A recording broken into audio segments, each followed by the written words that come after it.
নমস্কার বন্ধুরা, আমি আবার চলে এসেছি একটি নতুন রেসিপি নিয়ে। আজকে একটি বানাবো হলো গুড় পিঠা।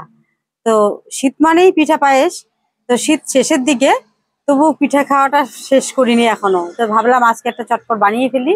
তো খুব সুন্দর এই গুড় পিঠাটা খেতে হয়। তো ভিডিওটি প্রথম থেকে শেষ অবধি অবশ্যই আপনারা দেখবেন, আশা করছি ভালো লাগবে, খেতেও কিন্তু ভালো লাগে। তো চলুন বন্ধুরা ভিডিওটি শুরু করি। উনান জ্বালিয়ে আমি কড়াই বসিয়ে দিলাম।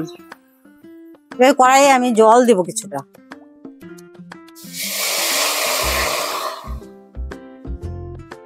তো বন্ধুরা কড়াইয়ে আমি জল দিয়েছি, এখানে 2 কাপের মতো জল দিলাম। আর আমি যেহেতু গুড় পিঠা, তাই আমি কিন্তু এখানে 250 গ্রামের মতো গুড় নিয়েছি। এই গুড়গুলো জলে দিয়ে দেবো। গুড়টাকে খুব ভালো করে জাল করে একদম ফুটিয়ে নেব। মোয়া পাক দেওয়ার যে পাক হয় সেরকম পাকের মতনই করে নেব। তারপরে আমি চালের গুঁড়ো দেবো।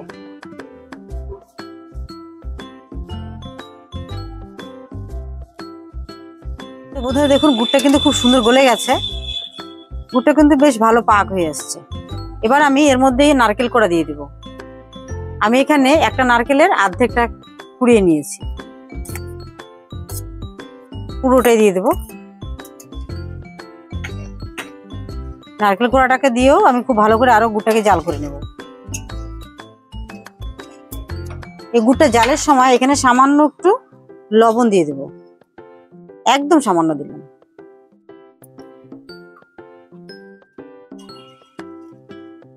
বন্ধুরা দেখুন নারকেল দিয়ে, মানে নারকেল কোড়া দিয়ে তারপরে কিন্তু আমি অনেকটা জাল করে নিলাম। দেখুন কত সুন্দর পাক হয়ে গেছে। তো এরকম অবস্থা যখন আসবে গুড়টা জাল করতে করতে, তারপর আমি এর মধ্যে দিয়ে দেবো চালের গুঁড়ো। তো চালের গুঁড়ো অল্প অল্প করে দিতে হবে আর নাড়তে থাকতে হবে।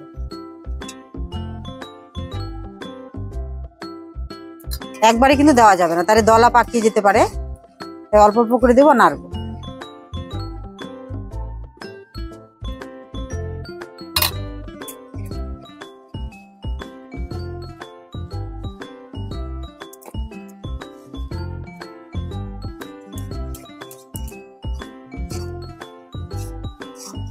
চালের গুঁড়ো দেওয়ার পর অনবরত কিন্তু খুন্তি দিয়ে নাড়তে থাকতে হবে।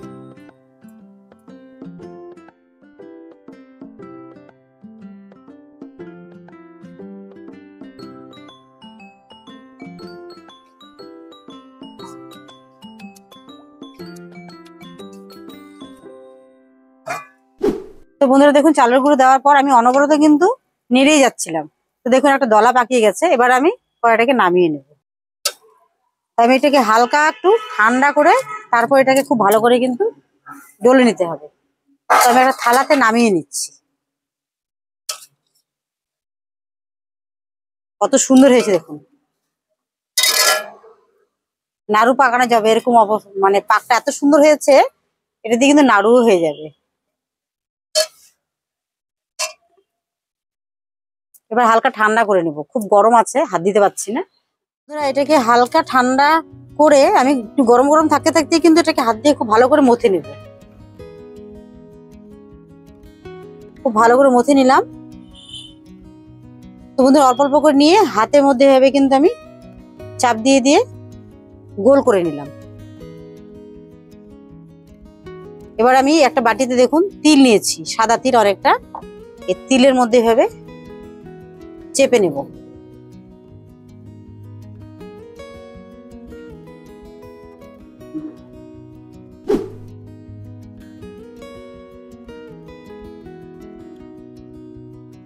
আর একটা কড়াই বসিয়ে দিয়েছি, এই কড়াইয়ে তেল দিয়ে দিচ্ছি। তেলটা গরম হতে হতে আমি এদিকে পিঠেগুলো বানিয়ে নিই চটপট। এই তেলেই কিন্তু আমি পিঠেগুলোকে ভেজে নেব। এবার আমি এই পিঠাগুলোকে এক এক করে তেলে ছেড়ে ভেজে নেব। বন্ধুরা এই পিঠাগুলো ভাজার সময় কিন্তু আঁচটা সবসময় কমে রাখবেন।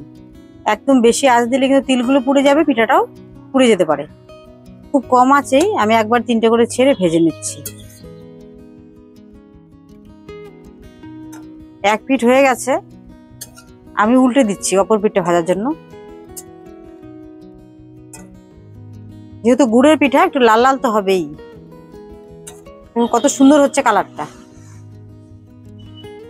এই পিঠাগুলো কিন্তু ভেজে আপনারা অনেকদিন ঘরে রেখে খেতে পারবেন।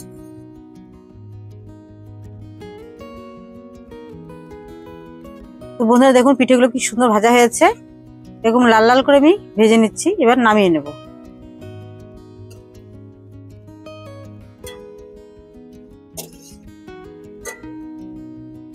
এভাবেই সবগুলো ভেজে নেব।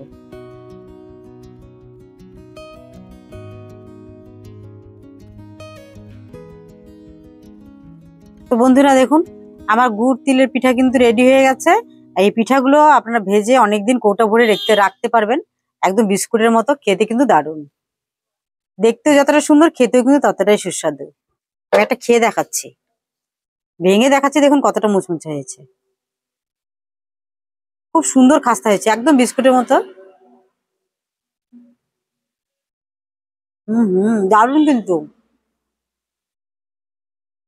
তিলের ফ্লেভারটা দারুণ আসছে এই পিঠাটার মধ্যে, যেহেতু উপরে তিলটা লাগিয়ে দেওয়া হয়েছে।